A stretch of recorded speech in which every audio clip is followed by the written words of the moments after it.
Olá, galerinha! Preparados para dominar todas as questões sobre filosofia tomista? Então vem com a gente!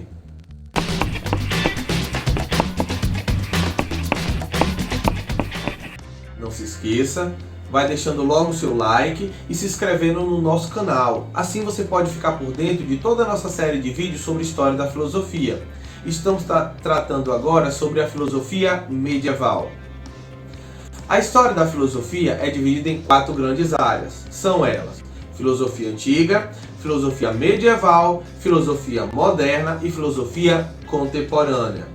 A filosofia medieval, ela possui também divisões. São elas: a filosofia patrística e a escolástica. Já tratamos sobre a filosofia patrística quando falamos a respeito de Santo Agostinho. Iremos agora tratar sobre a filosofia escolástica e, para tanto, iremos utilizar o filósofo Tomás de Aquino, que é uma das figuras mais importantes desse período. Preparados? Então vamos lá. Tomás de Aquino. Tomás de Aquino, ele vai trazer Aristóteles para o seio da igreja. Da mesma forma que Santo Agostinho ele acaba trazendo Platão, Tomás de Aquino, ele traz as ideias e a filosofia de Aristóteles. No entanto, não foi tão fácil trazer as ideias aristotélicas para o seio da igreja, porque a igreja estava consolidada com as ideias de Platão, oferecidas por Agostinho.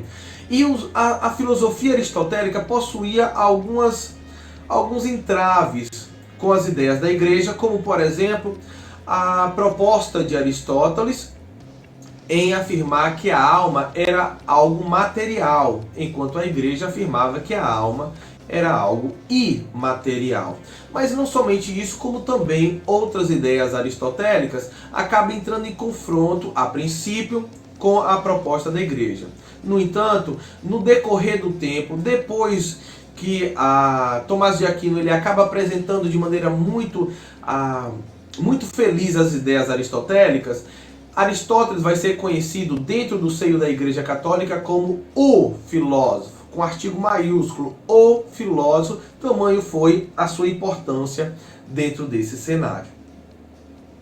Uma coisa interessante acerca da vida de Tomás de Aquino foi que, apesar de, desde sua infância, ele ter o intuito de entrar para a igreja e para os estudos teológicos, ele, por vir de uma família nobre, que tinha um certo status social, muito dinheiro, a família não quis aceitar de bom grado que ele escolhesse essa para a sua vocação. Há uma anedota acerca disso, que diz que seus familiares contrataram uma prostituta e colocaram dentro de um quarto com ele durante toda uma noite, eles trancados dentro desse quarto, e quando chegou no final do dia, quando abriram o quarto para encontrar com Tomás de Aquino, essa prostituta havia se convertido ao cristianismo, dada a sua devoção e ao seu legítimo interesse em fazer parte de uma vida monástica, frustrando o interesse de sua família, que queria que ele seguisse a carreira de comércio, a carreira no comércio. Tomás de Aquino foi uma figura fantástica dentro da igreja, oferecendo uma visão aristotélica riquíssima, inclusive fazendo uma relação muito estreita entre teologia e filosofia. Desde Agostinho, nós já tínhamos uma relação entre fé e razão, de forma que elas eram vistas de maneira harmônica. Mas com Tomás de Aquino vai surgir uma teologia cristã que vai estar em sincronia com a ciência. Não é simplesmente a fé com a razão, mas a teologia com a filosofia, dando origem a uma teologia que se aproxima de uma proposta científica. Então a gente vai ter um avanço dentro dessa relação entre razão e fé e os dilemas da revelação. Uma das filosofias, ou um dos pressupostos mais interessantes dentro da filosofia tomista, sem sombra de dúvida, é as 5 vias que provam a existência de Deus, que faz parte dos seus argumentos ontológicos. Como já foi dito em vídeos anteriores, todos os filósofos e pensadores e teólogos do período medieval tinham como obrigação escrever argumentos que provavam a existência de Deus, que era uma tentativa de converter os hereges. Agostinho, ou melhor dizendo, Tomás de Aquino, ele foge um tanto do padrão, pois todos os outros, como por exemplo Agostinho, utilizavam argumentos a priori para defender a existência de Deus, ou seja, argumentos puramente racionais. Enquanto que Tomás de Aquino vai utilizar argumentos a posteriori, ou seja, argumentos derivados da experiência ou de uma questão tanto mais sensível e não simplesmente racional. São 5 argumentos apresentados por Tomás de Aquino. Vamos falar sobre cada um deles? Preparado? Vamos lá. O primeiro argumento apresentado por Tomás de Aquino é o argumento do motor imóvel, banhado na filosofia aristotélica. Mas vamos lá. O que seria Deus como motor imóvel?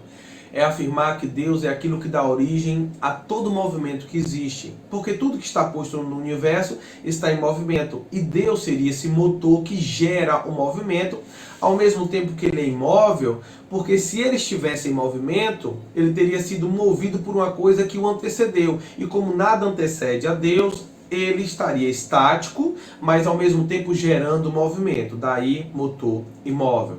Esse é o primeiro argumento. O segundo argumento, ou a segunda via, afirma sobre a causa primeira. Deus seria a causa primeira de tudo que existe no universo.